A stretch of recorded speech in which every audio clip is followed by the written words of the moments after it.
Hey everybody, welcome back to Life with Lolo. It is Friday, so you know what time it is. It's time for another weekly recap of Love After Lockup. This is season 3, episode 8, and it was titled Love Don't Cost a Ring.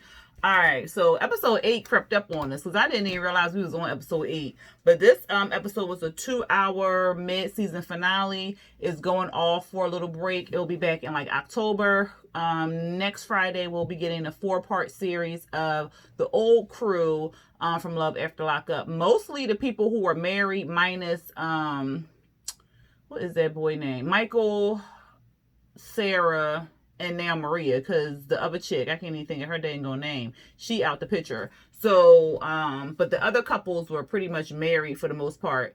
So we'll be seeing like a 4-part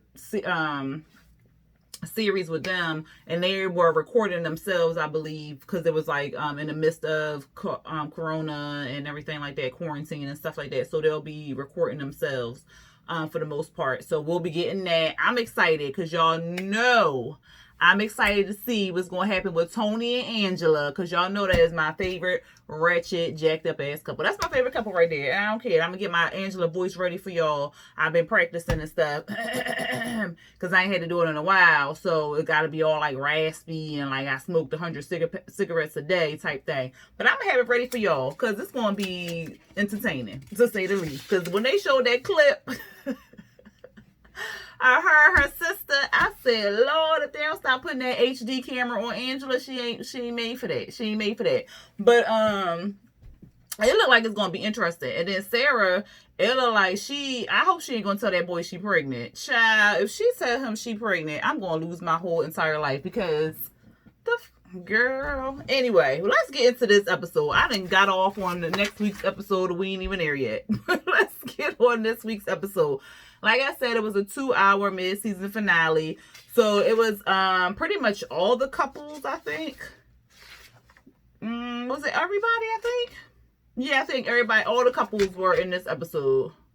Unless I'm forgetting somebody. But everybody was in this episode. So I'll start with who really didn't impact us too much this episode. So I'll go in that order. So I'm going to start with Christiana and John. So it picked up where it left off the last time we saw them, where she was with her mom. She's finishing her meeting up with her mama. She getting in the car with John.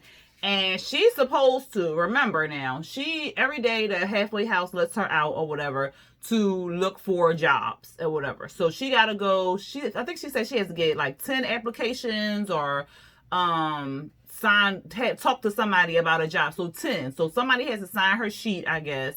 She has to bring back at least 10 applications and so forth or whatever.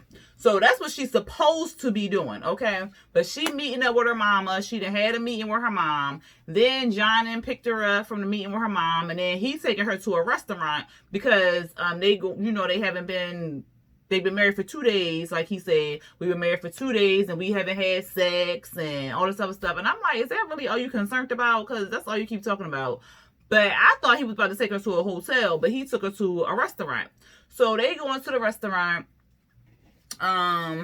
She's sitting down and he told her to make a list of all the places that she can go get applications from, but they could still like have them time or whatever. So she is doing that. So it's like basically killing 2 birds with 1 stone. So they're at the restaurant. The lady come over and the waitress comes over or whatever like that. And they're talking and stuff. And the waitress come over with menus. And so I think the waitress said something about look over the menus or whatever. We're going to get water or whatever. And she was like, oh, and while you're at it, can you, do y'all have an application I can get or whatever? Oh, excuse me. I choked on my own damn spit. Oh, talking too fast. I'm sorry, y'all. Anyway, the lady was like, do you have any applications or whatever? And the lady was like, oh yeah, sure, we got some applications and stuff. So Christina was like, okay, can you grab that or whatever? So the lady said, yeah. The waitress goes away. Child, Christiana and John, they steady talking about him sitting at the back, to the door with his back towards the door and stuff like that. And she like, well, I'll protect you, blah, blah, blah. Child, some lady, it sounded like it was a man, but they said it was a lady. Some lady came in there and was like,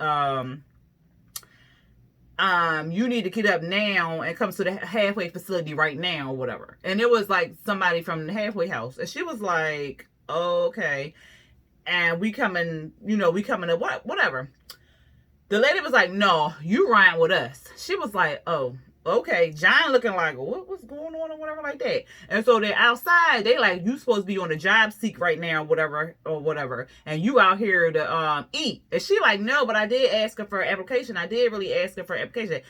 The person was like, you just asked for an effing menu. We saw you. We sat here the whole time and watched the whole thing or whatever.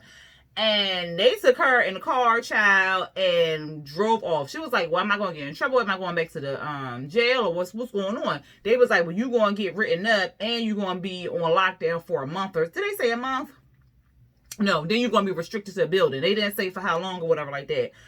She said in her interview, like, I felt like it was people watching us the whole time and stuff like that. And I just felt like somebody was, looking at us the whole time. But I didn't, I was just being paranoid. I didn't know if it was for real or whatever. And she was like, next thing I see my PO and the RO, I guess the residential officer, I don't know.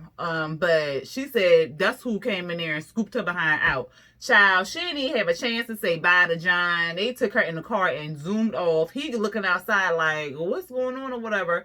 I hope she's not in trouble. If she get time, I hope she can call me or whatever. Because he's standing outside looking stupid. Then he ran somewhere. Then he was like, well, they already left. I'm like, duh, John, we saw we saw that. But anyway, she ends up calling him and was saying, like, she definitely going to get a ticket.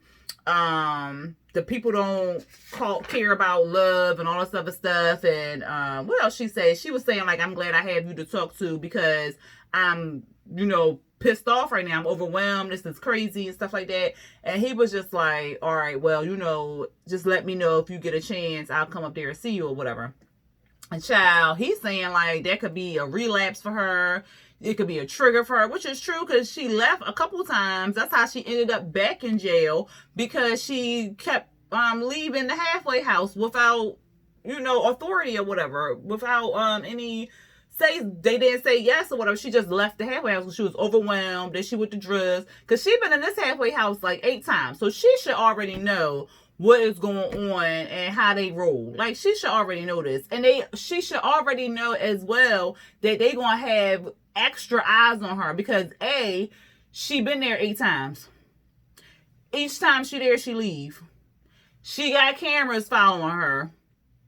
Like, come on now. They should have knew. And then it was like, she just got out of jail. Like, you couldn't have waited. I understand he missed her and wanted to see her and stuff like that. But play by the rules for at least a week or two before you start having her do extra stuff that ain't supposed to be getting the damn applications. Have her, let them follow her. Let them see, like, okay, she getting the application. She doing what she's supposed to do. Then maybe like a week or two in, they not going to keep following her every goddamn day. They going to follow her the first day she on the road because they skeptical of her dipping out again. But maybe 2-3 weeks in, 4 weeks in, they ain't going to be following her no more. They could have waited. Like, come on now. He just was too worried about filling on some booty and getting some. I said, they is just acting up. But that was pretty much it for them. Let's see, who we going to now? Dylan and Heather. They really didn't have too much or whatever. She was in her house, I guess. Yeah, she was in her house getting her makeup, putting her makeup on and stuff and talking about how excited she is to see him because we already know she hasn't had sex with him. We already know he went in 3 weeks after they met. Why was she looked pale? Like, ain't your neck supposed to match your face? I don't know. I don't wear makeup like that. So I just wear mascara. So I don't know nothing about that. But I think that was not her foundation. But at any rate, she getting ready. She said she was going to put on that little lingerie outfit. But he was like, no, that was too revealing at the jail and all this other stuff. So she putting on like a cute little dress and like a sweater or something like that. She packed his bag up. And she going to the jail to meet him or whatever. So she gets there, and while she driving and stuff, she tells us how her mom and her stepdad, she didn't get along with them or whatever. Like, her stepdad was talking kind of foul to her mama. So of course she probably said some words or whatever, and probably didn't like him and stuff like that. So they shipped her off to like a behavioral boot camp for kids or whatever. And while she was there at 14, somebody raped her or whatever. So she told Dylan, you know, what happened to her back then and stuff. And he's the only one she's actually told that to. And she trusts him and has this connection with him and all this other good stuff. So she was saying like how he was there for her and whatnot. So she, you know, really feels strongly about him. And then she also said like 2 months in or something, they decided they was going to get married, but they didn't get married, but decided they was going to call each other husband and wife. I was just like, okay. So, she says that she feels like he pulls her out of her darkness and brings her into something better. So she is just all about him. She says she made a vision board, and that's when Dylan came into her life and all this other stuff, child. He gets out to jail and he's slow walking and stuff. She like, baby, come on. Like, you ain't happy to see me type thing.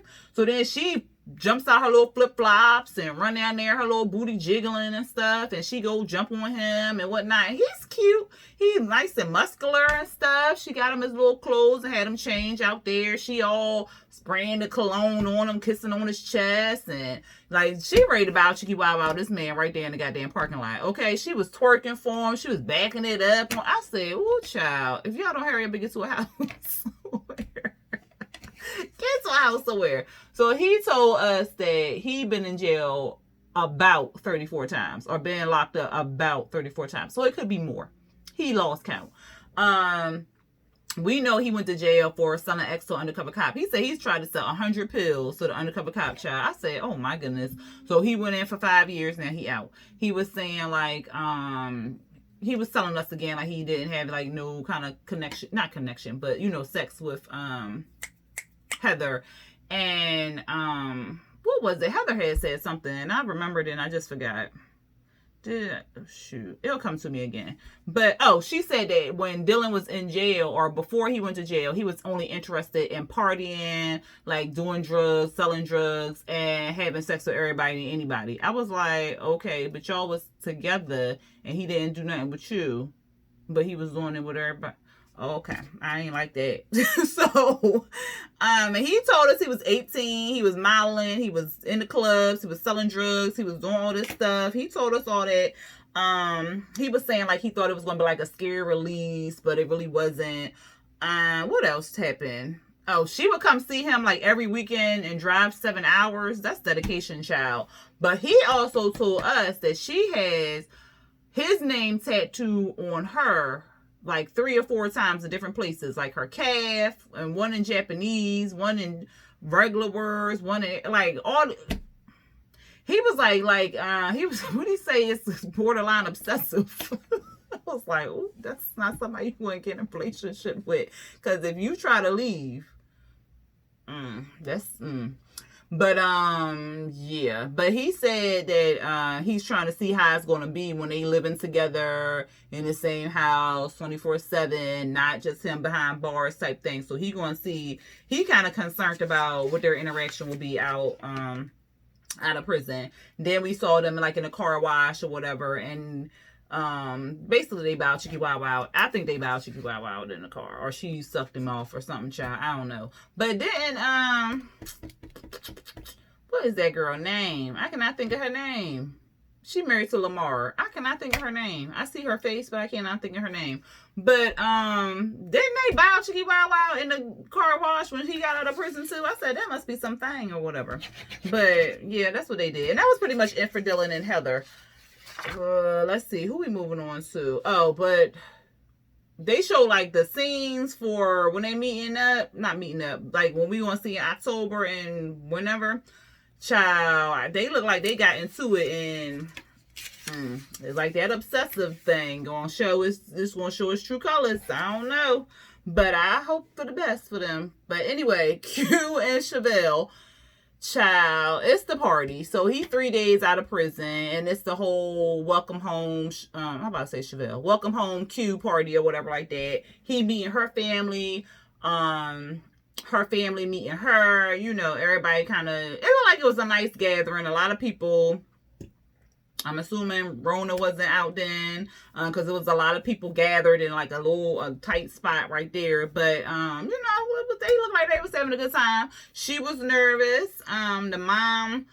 His mom was meeting her daughter and stuff. That looked like it was a cool little interaction there. He's enjoying the party, and then Chevelle's like, everybody come on, I want everybody come outside, come on outside or whatever like that. So she took everybody outside. She showed him the car. He was like, who that for? What? What's this? And the little girl was like, it's a new car.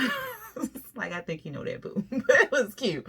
But he told us he don't have no driver's license, child. He like, when did you do this? Why did you do this or whatever? DeMarc looking all crazy like. So, he said he wanted to kind of drive off or whatever, but then he thought about it, was like, I'm not trying to go back to jail, so he didn't. I was like, well, okay, well, he in a good frame of mind or whatever like that.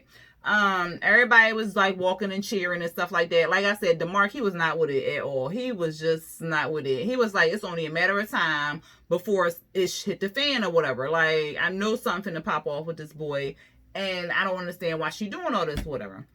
Like I said, they having a good time. Child, why Q mom? She in a different part of the house or something.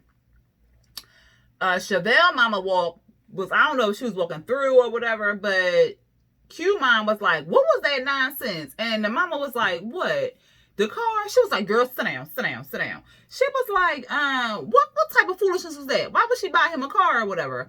And so the mom was like, well, Chevelle has the big heart and stuff like that, and she just wants the best for him. His mom was like, well, don't you think that was kind of over the top? Like, what's she doing? Why would she do that? Like, she just bribing him to stay around and stuff. The mama was like, bribing him? Like, what? What you talking about? Like, what if your son using my daughter or whatever? And so they was going back and forth. And so the mom was like, well, maybe Chevelle mom was like, a bribe. Like, what if she just love him or whatever? She was like, love him. Like, she holding that carrot all up in his face like that, like keeping him around and stuff. And she was like, well, what if your son using her? Like, he don't got nothing to go to. He in her house, she buying stuff for him and stuff like that. And so Q mom was like, my son hasn't been raised like that or whatever. And I'm thinking to myself, like, but you saying her daughter was raised like that. Come on now. And so even the mom was like, well, my mom vibes is telling me that, what'd she say? My mom vibes is telling me that your son is just trying to get a come up and trying to use my daughter and all this other stuff. And then his mom was like, well, my mom vibes is telling me that she bribing him and trying to keep him around. Like, what's she doing all this for or whatever? And so, it was like a whole using versus freaking using versus buying stuff and doing all this stuff for him, because his mom felt like she just keeping him around, like buying stuff for him, keeping him around, because she thinks that Q wants to go back home to Houston. So the only thing keeping him in Kansas City is that she buying him stuff. And so the other mama was like, or not the other mama, Chevelle mama was like, well, after you met my daughter, after all that time, why would you even think that of her or whatever? Maybe she just loved him. Maybe she got a kind heart. And what if he's saying because she doing all this stuff to him, like he don't have to do nothing because she doing it all for him or whatever. So they was going back and forth, and child. But the Chevelle mama was like, well, look, I ain't got nothing else to say to you about that. That's on them. I'm done with it. And so she walked away. They cutting this dry ass. That cake look dry. I was like, what kind of cake is this? That cake look dry as hell. Like I said, DeMarc's still in the corner while they cutting the cake. He just looking like, is they serious? They gonna cut some goddamn cake right now. Like, this fool ain't just get out of prison and she done brought him a card. That's how his face was looking. He trying to understand everything, child. Q outside smoking a cigarette. DeMarc finally come outside and they kind of talked or whatever. And DeMarc basically told him, like, yo, I think you using my cousin. I feel like you, when it's going to hit the fan, when the bills come in, when this come in, you ain't going to stick around. Like, I feel like you just out here using her or whatever. He was like, that's how you feel or whatever. He was like, that's how it is. Like, you just using my cousin. And, he was like, who are you? You a user? Or are you a stand-up guy? Are you somebody that's going to be like these other dudes who was out here sliding through? Or are you going to be somebody who's going to stand up or whatever? And then inside, Chevelle talking to his sister, and I think the sister was drunk, but I think she was drunk. She was talking slow. I was just like, why is she talking like that? But anyway, Chevelle said that she loyal, that she gonna be here, she gonna be all this other stuff. And so the sister was like, look, I don't got no problem with you, but my brother went in jail when he was 17 years old, and now he's 29. Kansas City is a rough area.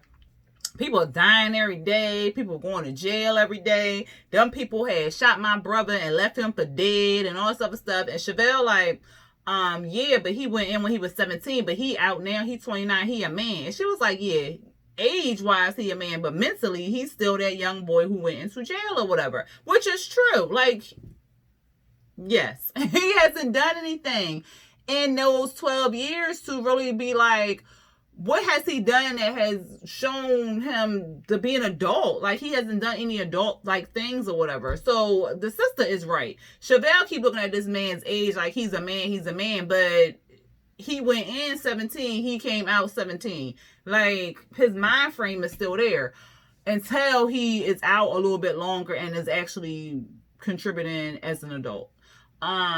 But the sister like, look, like I said, I don't have nothing against you, but if anything happens to my brother, I'm going to come back and hurt somebody. I was just like, she drunk. She is drunk. What else happened, child? Because the Mark had said something else. I think, let me make sure. Oh, yeah, because the sister was like, I don't want to disrespect your house or nothing like that. But however, I will kill for him. I said, oh, girl, calm down. Chevelle, I don't think Chevelle going to be the problem. I think it's going to be Q. He's going to be the problem. I don't think it's going to be Chevelle. I think it's going to be him. And what else happened, child? Because Chevelle was like, she gonna marry Q. She marrying Q, not his family. She ain't signed up to be with his family and stuff like that. She said she been holding him down for 2 years and she ready to get married like yesterday. And she not moving, because if she move or he decides to move, then that's gonna mess up their relationship or whatever. He was feeling like kind of overwhelmed because everybody was kind of like, staring at him, questioning him, judging him and stuff like that. And he said he understood their concern, but he's not really worried about it or whatever like that. He's going to entertain them for the time being. And then he also said, like, if anything go left, he know that his family is down there in Texas and he got some other place to stay or whatever like that. And because it's all about his happiness. And what did he say? He want to be safe in Texas or something. I was like, So he already planning his escape, because if the family keep getting in a business like that, he gonna peace out. And DeMarc was like, well, I give him like 6 months. He was like, no, I'm giving him too much. I'm gonna give him about 3. I was like, the family, if anything, gonna break up this relationship, because he sounds like he's genuinely into Chevelle, and we know she all in, child. But if the family keep butting in, he gonna be out. He gonna be out, and Chevelle gonna be sitting there looking stupid. That was pretty much it for them. Who we moving to now, child? Shonda and Therese. I could have just did them in the beginning because they ain't really had nothing either. I think she just played the boy. I think she played the... I'm not going to call this man a boy because he's 49 years old. I think she played the man. Like, I really do feel like she played the man. We pick up where they left off, where they was leaving a little chicken place. She tearing the chicken up in the car. She said that she on the same page as him. And then he was saying, like... what did he say? He said people are concerned that I'm a little older than you or whatever like that. And she was just like, okay. But in the interview, she was like, well, yeah, he is older than me. And I think she said she had a bunch of sugar. Was she the one who said she had a bunch of sugar daddies, or was that the other girl? I don't know. But at any rate, she said his age is weird to her now that she out. I'm like, she just played this man. And they back at the bus station. But then, yeah, they back at the bus station. he was still talking about he upset he didn't have sex with her, but it ain't about the sex. It's about getting to know her and all this other stuff. And I was like, well, why you keep bringing it up? But anyway, they back at the bus station and stuff. She's saying like she see potential in him and she can see that it can work out. And she asked him for some money. He was like, oh yeah, I'm gonna give you the money, but I don't want to pull it out right now. She was like, yeah, but we at the bus station and my bus about to come, so go ahead and whip it out. So he pulls out some money. He gave her about $200. He like, oh, do you got a bus tag for your luggage and stuff? And she was like, oh no. He was like, all right, let me go over here and grab it real quick. So while he going off to get the bus tag, she's talking to the producers and stuff, and they asking him like, how much money did he give you? And she like $200. And they was like, well, what's that for? She was like, well, I need clothes and I don't have no hygiene stuff when I get back home. So he over there getting the thing or whatever. The bus comes. She like, the bus is here. She basically said she was ready to go. She was ready to get on that bus and go home or whatever. What happened? So she ready to go. She get on the bus. He like, call me when you get there or whatever. She was like, oh, okay. Or I don't even know if she said something to him because he just nodded. And then he got in the car. He was like, well, I don't even know where she going after she get to the halfway house, but she really showed a lot of genuine feelings for me, and I feel like we're gonna work it out and stuff, and I can't wait to talk to her, and once she get a pass, I'm gonna come down there and see her or whatever. He back home. He's talking about how he had a good time with her or whatever, but he has not heard from her since she got on the bus. So I'm like, that's interesting. He calling her, it went straight to voicemail. So he like, well, it must be a good reason why I ain't hear from her or whatever like that. I was like, because she probably talking to them other dudes who was giving her some money. I don't know. Like, at least you could have told me that you made it to the halfway house safely. God dang. But his son come over, and the son's still on the whole, she using you, and well, how was everything? And he tells him how they only had to spend 3 hours together. The son like, well, y'all ain't even had sex or nothing, huh? And the dad like, no, but it ain't about that. It's about me getting to know her. And once she get a pass, I'm gonna go down there and see her. He was like, well, how much money did you give her? He was like, there ain't none of your business. There ain't none of your business or whatever. Which is true. Ain't none of his dang on business. Because that's what it was. He's the same age as Shonda. So that's why she said it was weird or whatever. He don't really tell his son nothing. And the son is basically like, well, I just want you to be careful. I don't want nothing to happen to you or anything like that. So he really like concerned about that. Yeah, that's pretty much it. I don't know. What y'all feel like? I feel like she used him. That's what I feel like. Because I do remember her saying like she had other dudes who was giving her money while she was in jail. So I feel like she better call him or she gonna miss out on her money train. Because that's all it pretty much is for her. She don't really love that man. And then who we going to? Let's do... Where's my number 4? I did Shonda and Therese. All right, we almost done, y'all. Oh, Scott and Lindsay. Let me tell y'all right off rip. Lindsay got on my goddamn nerves. She got on my nerves. She really did get on my nerves. She called him. She left a voicemail telling him that she finally coming home and stuff like that. So he doing a video saying like he excited that, you know, he coming home. Like she coming home and stuff like that. Instead of her going to the halfway house like it was planned, I guess she's coming out in the midst of Corona. So she's going straight to his house, but she's going to be on house arrest or whatever for I guess like the 4 months she was supposed to be spending in the halfway house. So he said she called about 16 times to let him know that she was coming home. So she'll be home. Then he's ready for her to come home now and stuff, and he's going to get ready to, you know, pick her up and get her. So we see her on her phone, or I guess I don't know if the producers gave her a phone, because I know he brought her like a iPhone 11 or something, like the newest one, but he didn't see her. So yeah, that must be a phone the producers gave her. So anyway, she at the airport, and what was it, Arizona? She was in the airport in Arizona.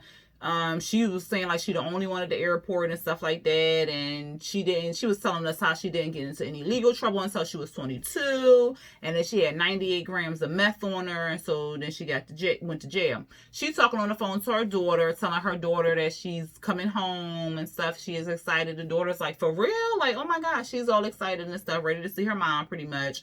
Her mama is telling her that because she got out of prison and stuff, she has to be quarantined for 2 weeks or whatever. And then once they figure out what's going on with the school system, if they're not going back to school right away, then she basically can go ahead and have her daughter and stuff and stay with her and Scott. So they're just talking about that. What else? Lindsay was telling us like she appreciates everything that Scott has done. Lindsay said that she had a few sugar daddies in jail and stuff like that, but she really likes Scott and that he makes her happy and whatnot. So he on the way to the airport. Remember the first pickup, because we had to do a flashback to 2 weeks ago when he was waiting for her at the airport and stuff like that. So 2 weeks ago, he had the limo. He had the steak dinner. He had all this, the cake and all this other stuff that him and the limo driver sat outside the airport and ate and all that other stuff. So he said this time, since it was such short notice, he don't have time to get no limo or anything like that. But I thought that he got the limo that day that he was picking her up. Maybe he reserved it ahead of time. I don't know. But he was saying like she the love of his life, and I was like, oh child, that's big. We see her, she about to land. She said she can't wait to see him. She excited to be back in Mississippi. And then she was saying like they connected over the hardships, because we know he lost his son in like a motorcycle accident, and I guess her hardships was basically being in and out of jail. I don't know, she didn't really go into detail about that. They've been talking for 2 years. It's their first time meeting in person. And what else? And then they was only talking like once a month. So what in the world, child? Anyway, but she hopes it's the same chemistry that they had over the phone. So when she gets there, she rushes into his arms and hugs him and stuff like that. And then Scott's lip looked bigger than what it was prior. I was like, what is going on his lip? Like, it looked like it got bigger. I was just like, ugh. But she kissed him and stuff like that. And of course, he's satisfied that she's beautiful, gorgeous. You know how Scott has been annoying us about that crap. Like, everybody jealous because of how beautiful she is. Boy, bye. But she said that he's everything that she thought, but she thought he was going to be taller or something like that. Child, she complaining about the truck, talking about it's a cheap looking drug dealer truck, and she was promised it was going to be a limo and all these surprises and all this other stuff, but here she go getting picked up in this work two-door pickup truck. You're lucky you getting picked up at all. You lucky you out of jail. It's probably if Corona wasn't out there in the world, the pandemic was out there into the jail system and stuff like that, because they was letting people out of jail early and stuff. Her behind probably would still be in jail. Okay, so she lucky she getting out of jail. All right, she lucky she getting picked up by this man. He did had a limo. He did had a steak dinners. If your ass would have been out of jail when you said you was gonna be out of jail, then you would have got all that. But girl, be quiet. So he picks her up, and then so she complaining about that. What else? She was complaining about so much. She calls her daughter and stuff like that, and she was saying it's killing her not to see her and all this other stuff. And I was thinking, well, was it killing you prior because you went into jail for 4 years because you wanted to sell some drugs or whatever, when you could have just had a regular job? Like, what? But whatever. She get in the house, child. The house looked cute on the outside. Now, I will agree the house needed like some work and stuff like that. And he did have a year or 2 years, because they've been talking for 2 years. But he moved down to Mississippi. I think he been living there for a year. So he had a whole year to gather everything up and do whatever. She done sent him all these magazine things and stuff. And I guess she thought the magazine, the house was going to look like the magazine pictures and all the other stuff. Child, no. That house don't look nothing like that. And she walked in there. He was like, well, I did your closet and stuff. It looks exactly like the pictures. I was like, Scott, what picture are you looking at? Like, it got the shelves, but that don't look like the picture. And it wasn't even completed. The clothes wasn't hung up. The wall still looked like it needed to be done. I guess the daughter's supposed to be, they gonna make a bedroom out the garage or whatever, which is nothing's wrong with that as long as it got air conditioning and all the other good stuff. like I should say heating as well in the wintertime. Heating and air conditioning, nothing's wrong with that. But the garage looked like a regular old garage. It looked like a garage. Like paint was in there, tools, like, that was not a child's bedroom. What else? There was a lot of stuff that he did not do. So I can understand her being upset about stuff not being done and stuff not being completed or whatever. And why didn't they get, like, what is it, a one bedroom house? Like, he don't have an extra bedroom for the, no, they did have an office room. He couldn't have put the little girl in the, child. Why she had to go in the garage? Whatever. I'd have made my office space the garage, because that's a bigger space. And then the little, whatever. That ain't my business. But, anyway, the house was a mess. So it wasn't how she wanted it. She was like, well, why was I sending all these pictures and stuff like this? And then he wasn't doing what I wanted him to do, basically. And so I understand, like, she had this vision in her head and what he was telling her and all this other stuff. It did not add up to the vision. I got it. Perfectly understand. But her attitude further on in the episode was just annoying. The house dirty. I can't walk on this dirty, disgusting floor. We ain't no furniture in here. Like, where am I supposed to? Oh my God, I'm supposed to be in this house for 4 months. I must have made the wrong decision and stuff. Like, she just complaining. She like, these is red flags. This man has spent all this money. He done gave you all this money in the doggone jail, on your commissary and stuff like that. She like, I'm on house arrest. I can't get away. Like, he, like, well, I did clean. I did do this or whatever. And he telling her, like, look, I think you being ungrateful. Like, I did the closet and stuff. I did this. I'm still working on this or whatever. I'm like, he was like, well, you got a roof over your head and stuff. She was like, I had a roof in prison. He was like, well, you could go back. I was like, oh Lord. She was like, you promised me I was coming to Disney World and I didn't went to the county fair or whatever. And I was just like, oh my goodness. She was just getting on my nerves. Because then it was just like, thank you for my 5x8, but I just wanted a house. Like, you have a house. Like, you in the house right now. A lot of people coming out of jail don't have that at all. They don't have nowhere to go. They barely have a freaking bedroom. We saw goddamn Maurice ass sleeping on a whole goddamn couch. Like, be grateful for what you got. Like, this man don't have a lot of furniture in their house as of yet. But it's furniture in there. It's a house. You have a roof over your head. Like, you have clothes. This man has brought you clothes. Maybe he need to turn that iPhone 11 in, because that's about what, $2,000 or whatever. Turn that in and get your closet and then all this other stuff. Like, this man has given you all this stuff and he really didn't have to. You could have called your other sugar daddies and got that stuff. Did they give you a house? Like, girl, stop. Like, she was just doing too much. And then she started having a whole tantrum.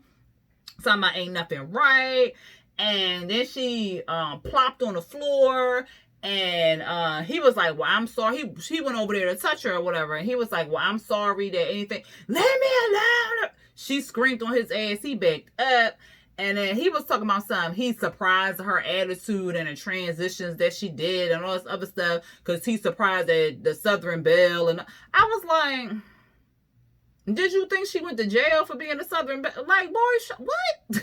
Scott is just delusional. I don't know what's wrong. He's delusional. Did you think she went to jail for being a Southern Belle and then stayed in jail when she was supposed to be out for being a Southern Belle? This man is delusional. We need to... And then, like I said, she was like, she missed the mark and she effed up. So I guess she had some, I don't know if somebody else was offering her stuff or whatever like that. But they wasn't offering too much because you done introduced them to your daughter. You had this strange man talking to your daughter. You then moved in with this man. Like, come on now. She just was irking my goddamn nerves. And I'm like, and Sky is just as delusional as he want to be. Them two. Woo, child. I hope the rest of the season ain't going to be her complaining the whole goddamn time, because it's going to be annoying. And then last but not least, we have Destiny and Sean. This is another delusional ass couple. They irritating too. She come in, she talking to him about the declined credit card and stuff, and he like, well, I don't know why it was declined like that. She was like, well, it was canceled. He was like, I don't know why it was canceled. Who canceled the card? She was like, I don't know. You not worried about the $3,000 that just gone or whatever? He was like, no. She was like, well, you ain't called a bank? He was like, no, I ain't called a bank. She was like, why you ain't called a bank? He was like, well, it's on the app or whatever, and his phone busted, but he gonna figure it out or whatever the next day. She ain't really buying it. He said, we already know, he already pulled out his 401k, he didn't pull out the savings and stuff like that. He said if she keep going like this, in 2 months they're gonna be broke. I said, oh my God. Because she went shopping. She went to Victoria's Secret. She got some sneakers. She done did this. She done spent over like $500, $600. Because he was going on that phone like, what is this? What? Like, what else, child? Then they was talking, and then he snitched on himself and said, like, y'all, we was seeing other people when you was in jail. She was like, seeing other people? Who said that? You ain't telling me that or whatever. So she all in her feels because he was seeing other people in jail. I'm like, girl, you was just at the furniture store picking up a girl. Like, what? If you don't shut up, Destiny, she's so, double standard. And, like, you can't talk to nobody, but I can talk to this woman, that woman, all these women, and suck and fuck on the side, but you can't do all that. Make it make sense. But anyway, Hector and Sean, they driving to the jewelry store. He trying to pick up an engagement ring. Hector is like, yo, dude, you is crazy. Like, why are you doing this? Like, you don't even know this girl. Like, let her work for the ring or whatever. And do she deserve a ring and whatnot? And he was like, well, Hector was saying, like, my wife thinks she too much. And Sean was like, I was thinking the same thing. And he was like, but opposites attract. I love her, yada, yada, yada. They get there. It was a cute little rose gold ring with the halo diamond. It was really pretty. It was really cute. It cost $2,000. He said, that's the one I want. Hector, like, you sure? Like, you sure? How much money have you spent on her? He was like $50,000. And then if she skip her bail, I'ma have to pay another $50,000. You see the clerk when he said if she don't go to court, she was like, court? What? I was like, she nosy. But anyway, Sean said he don't mind. Hector like, whoo, this man crazy as hell. He brought the ring. He paid in cash. I thought that was real interesting too. Like, you just paying $2,000 in cash. What you doing on the side, Sean? Destiny, she was cooking breakfast and stuff like that, and she was asking the producers how to cook it. We saw like that little short clip, and then they asked her how did she get drunk in jail, and she said she drunk hand sanitizer. I was like, ugh, God, you got to be real desperate. Hand sanitizer, ugh. Anyway, like I said, she's what else happened, child? Oh, she was also spending money at the casino. So the $500 more wasn't just her shopping. It was like casino. And then she wasn't winning nothing. He was like, well, you need to slow down on your spending and stuff like that. We still got this court. Like, you got to calm it down and stuff. And she like, well, look, you need to just chillax and stop telling me how to, spend my money and stuff. He was like, well, I think you're replacing one addiction for another. True. She was like, well, that's a low blow. You shouldn't have went there. And then she tells us how she did heroin 3 months prior, but she's been clean for 3 months, which is good. I'm proud of her for that one. But she said she didn't want to go shopping today. She wanted to do a little swimming and stuff. Can he go blow up the unicorn that he brought her? She was like, yeah, I could do that. And I didn't even realize they had a pool in the backyard. Well, in the pool in the back of the house. So that's cute. She cooking bacon. I said she loved cooking some damn breakfast. I guess that's all she know how to cook. But she cooking bacon. He out there blowing up the unicorn and stuff. Kelly calls. So Kelly calls and she like, how's it going or whatever, y'all doing okay and stuff. And he telling her like, yeah, we doing good. She was like, oh wow, I'm surprised that it's going so good because of, the situation and stuff. Destiny see him on the phone. And of course he got put on speakerphone because everybody need to hear it. So she come outside and was like, who you talking to? He was like, Kelly. And she was like, why is she calling you and stuff? He was like, well, we have to have a relationship or something like that. She blew up, child. Oh, you gotta have a relationship. Oh, buy me an MFing ticket. I'm flying out of here. I'm done with you. Peace. Let's go. Or whatever. He like, look, I gotta call you back. Here go, Kelly. Are you effing serious right now? You're not his woman, girl. Was you ever? Like, come on now, Kelly. You was doing too much. So he trying to make it up to Destiny and stuff like that. He like, look, I'm sorry, whatever.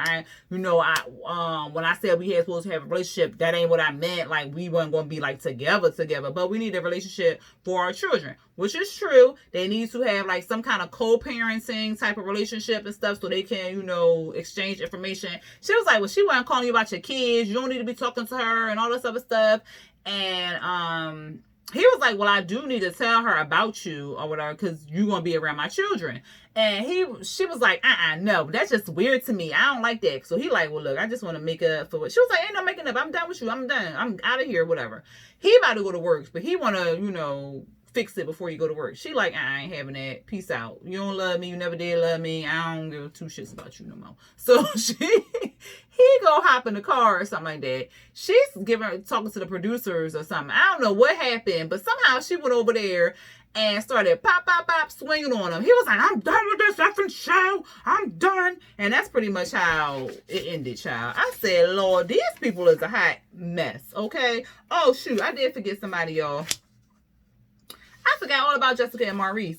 Ooh, my bad, y'all. I was like, I'm missing somebody. I forgot all about them. Let's go on into them real quick. But that was pretty much it for Destiny and Sean. They a hot ass mess, and that's a mess. Jessica and Maurice.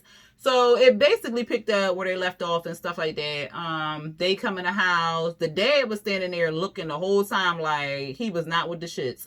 And Maurice is just like hyper. He's like, oh, this feel like home. This house is dope. I like this. I feel like home and stuff like that. The mom was more receptive. She hugged him and stuff. The dad was just kind of looking like he was not with it. Maurice was saying like how he needed to make a good impression on the dad and stuff like that. He was nervous and whatnot. And the dad was saying like, y'all not breaking no rules and stuff. And then Maurice was telling him it was roaches in the cousin house and all this other stuff, child. 5 minutes into how long he been there or whatever, he started going in on how they skipped parole and how the parole people was giving him a hard time. I said, I knew he was. Jessica looking like, damn, we just talked about this in the car and we said we weren't going to say nothing.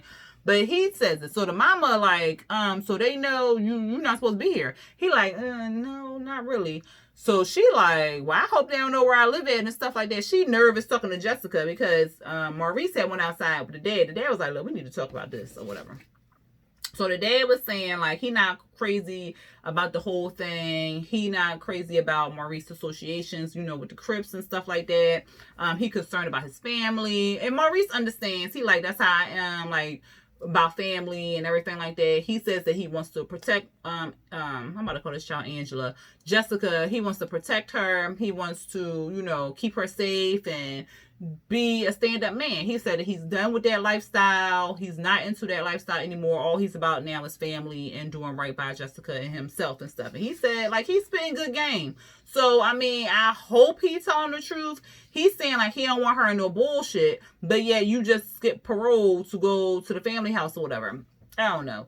The dad was like, look, I don't care that you went to jail. I don't care that you black. Did he say I don't care that you? No, he said I don't care about the tats and I don't care that you black. It's all about your heart and stuff like that. And he was like, this is the perfect opportunity. He said that he wanted to have a son. He never had one. And he wanted to do stuff with, the child, or not the child, with Maurice, like build stuff, do all this stuff. So Maurice was receptive to it. He was saying like, he wanted to call him up and talk to him or whatever. And like, it was like a good, first meetup pretty much. And the dad was basically like, look, you just need to leave Jessica here. You need to go back to not Vegas, LA, handle what you need to handle, and she gonna be taken care of. We're gonna take real good care of her and stuff like that. Maurice is like, he understands and he knows what he has to do, but he doesn't really want to because he's scared that something can happen in LA that he doesn't want to happen, basically. So he's worried about all that, but he knows he doesn't have any other choice. And that was pretty much it. For them. That was it. Like I said, I just hope that Maurice is really serious. I mean, he seems like he's really serious about giving up that gang life. He seems like he's really into Jessica. He seemed like he just wants a home and someone to love him and help him go on the right path. And I feel like Jessica and her family will do that for him. So I really hope that he takes this opportunity and gets out of that lifestyle for real. But that whole skipping parole and then you on camera doing it, like, that was just dumb. That was real dumb. Because if you go back to jail, you back to jail for life. You will never see the light of day. So, yeah, we're going to see what's going to happen with that. But I think that was everybody. Let me make sure. Because I'm so happy I looked at that paper because I sure was about to skip them. All right, yeah, that was it, y'all. But like I said, it was a 2-hour mid-season finale, so we'll see them again in October. I will be here on Friday to give y'all a review on our favorite couples next week. So stay tuned for that one. And I think that's it. So if y'all like this review, go ahead and hit that thumbs up button. If you're not subscribed to my channel, go ahead and hit that subscribe button and the notification bell to be notified when I drop new videos. All right, y'all. Until next time. Peace.